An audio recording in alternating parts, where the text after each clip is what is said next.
喺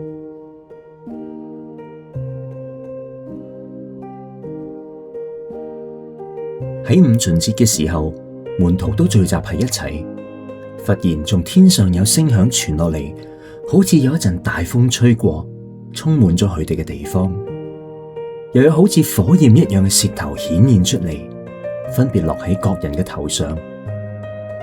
佢哋就都俾聖靈充滿，按住聖靈所賜嘅口才，講起別國嘅說話嚟，述說上帝嘅大作為。嗰陣時，有虔誠嘅猶太人從各國嗰度嚟到，住喺耶路撒冷。眾人都嚟聚集，各人聽見門徒都用大家嘅本鄉話說話，佢哋都驚訝同稀奇咁話：呢啲唔係加利利人咩？我哋各人點解都會分別聽見佢哋講我哋所用嘅本鄉話呢？彼得同各個使徒就企起身高聲話：猶太人同一切住喺耶路撒冷嘅人啊，上帝藉住拿撒勒人耶穌喺你哋中間施行異能神蹟，向你哋證明佢係神所立嘅。佢照住神設定嘅計劃同預知被交出去，你哋就藉住不法之徒嘅手將佢釘喺十字架上面殺死。但係上帝卻將死嘅痛苦解除啦，叫耶穌復活，因為佢唔能夠被死亡拘禁。弟兄們啊，大衛係先知，又曉得上帝曾向佢起誓，要從佢嘅後裔中興起一位主，坐喺佢嘅寶座上面。既然大衛一早明白呢件事，就預先講論基督復活嘅事。佢話佢嘅靈魂不撇在陰間，佢嘅肉身亦不見朽壞。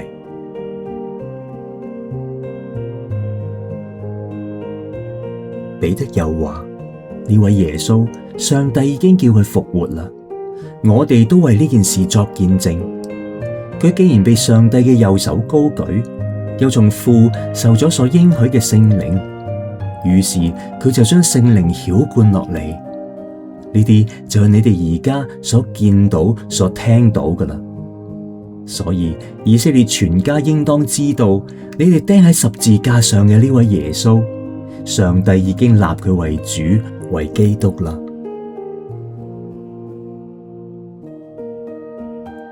眾人聽見呢番話，就覺得心裏難過、痛苦，就對彼得同埋使徒話啦：弟兄啊，我哋而家應該點樣做呢？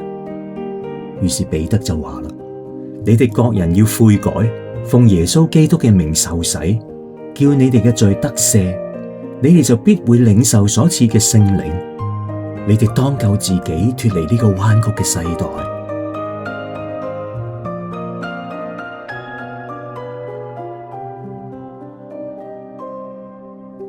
於是嗰啲領受彼得說話嘅人就受咗洗，佢哋都恒心遵守使徒嘅教訓，彼此相通，擘餅祈禱，存住歡喜誠實嘅心讚美上帝。